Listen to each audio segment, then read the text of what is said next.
आज से करीब 6 साल पहले तालिबान ने अफगानिस्तान के बामिया में इंसानियत के खिलाफ एक बहुत बड़ा गुनाह किया। भगवान बुद्ध की सबसे विशाल मूर्तियों को बम के धमाकों से ध्वस्त करके विश्व की सांस्कृतिक धरोहर को छलनी छलनी कर दिया।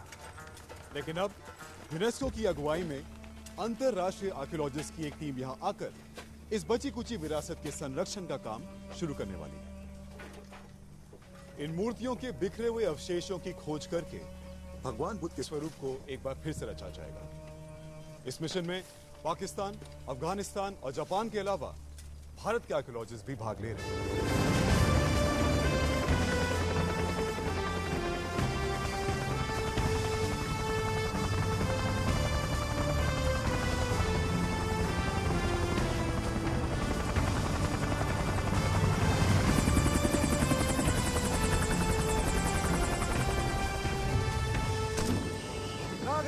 रागले, वेलकम टू बामियान। हमारे इंडिया के मेहमान आर्यन जी नहीं दिखते। बिलावल साहब, अब उनको एलओसी पर छोड़कर तो नहीं आ गए? हमारी ऐसी मजाल कहाँ। आपके मेहमान कॉकपिट में बैठे ठीक पायलट के बगल में। वैसे यहाँ भी कंट्रोल करने की आदत गई नहीं इंडिया की। जनाब, मैं कंट्रोल नहीं कर रहा था, कन्विंस कर रहा था। हमारे पायलट साहब के हाथ पांव फूल रहे थे यहाँ आने के लिए।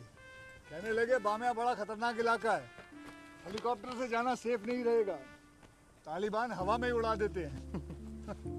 अब सड़क से आने का जिगरा तो था नहीं, तो मैंने पायलट भाई साहब का हाथ थामा और एक लंबी चौड़ी इमोशनल स्पीच दे डाली जोश लाने के लिए। तो आपके स्पीच काम कर गया? नहीं जी, स्पीच के बाद जो $100 दिया था वो काम कर गया, जो अब मैं एक्सपेंस में डाल दूंगा। वो तो हो जाएगी, लेकिन आपका पायलट गलत नहीं कह रही थी। अमरीकी भी डरते हैं यहाँ गश्त लगाने में। जनाब, हम गश्त लगाने नहीं आए, अफगानिस्तान को उसकी खोई हुई विरासत लौटाने आए। तो डर को दिल से बाहर निकालना होगा हमें।